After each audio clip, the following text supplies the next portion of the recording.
Hey guys, how's it going? So I got a couple coyote sets out here, some dirt hole sets put out. I got 2 of them.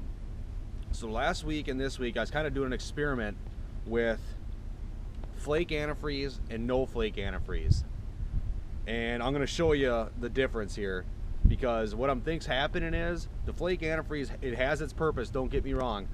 So what I think's happening is when I put the flake antifreeze on, it keeps everything melted and everything else, and it actually forms a little liquid when the snow gets on it and stuff like that. And what happens is the flake antifreeze actually wears off, and it's been like 10 below zero, 15 below zero up Minnesota up here. And once that flake antifreeze wears off, it kind of dissipates on the trap. It leaves the water there from the melted snow, and I think it freezes up my traps. So over here I have a trap that all I did was put peat moss, and I sifted some snow over the top. The snow up here is so dry right now because it's been, I know it sounds weird, dry, but it's not a moist, heavy snow.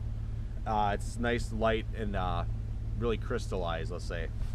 And I sprinkled that over the top, and it seemed to keep my trap working. I'm going to show you over here where I had one set up where I had the flake antifreeze on. The flake antifreeze finally disappeared, and now the trap is frozen in, and it cost me a coyote last night. But anyways, let's take a look at this one here. The proof is I got that this one was firing. Here's my proof that it was still firing. I got a little red fox here in it. And that was with no flake antifreeze, just peat moss, and I sifted the snow over the top. All right, so then I'm gonna take you guys down the road here a little ways and show you what happened on the one that I had the flake antifreeze on. So I'm gonna get this one taken care of, reset it. I might set it out here outside the catch circle. So I'll get this one taken care of, and I'm gonna bring you guys down there and show you what I was talking about. All right, hang tight. All right guys, so here's the one that I had with the flake antifreeze and peat moss. All right, coyote was all over it. He was all over it. He was back here, he's up here. I can see he stepped right in here. You see his tracks coming down right here, and he dug up some shit right here. He came in, he actually dug the hole up. He stepped right here.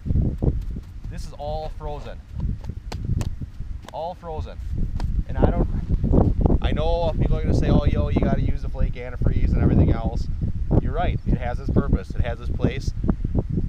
But up here, right now, I think it's not working for us. For me, at least. I mean, because this thing is frozen in solid. There it is. Frozen. And the only thing I had on here was the peat moss, flake antifreeze, and I sifted some of this snow over the top, and it caused moisture. It melted it, and then it finally froze because it got, like, you know, obviously below zero up here. So I think from now on I'm just gonna go with the peat moss and maybe put a little bit of flake antifreeze underneath the trap. So we'll see how that goes. I'm gonna keep trying different things here, figure it out, see what happens. You know, one of the other things is I should have had my trap a little farther away from the hole. That's my fault. So that's me. But anyways, I still got a fox out of the deal. Should have had a double.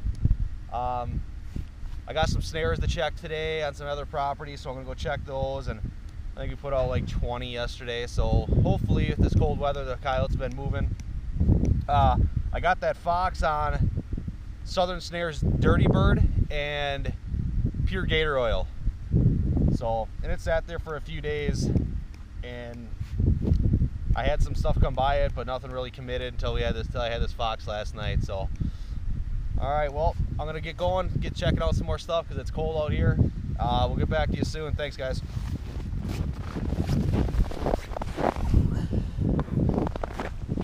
Again, there it is. Froze up.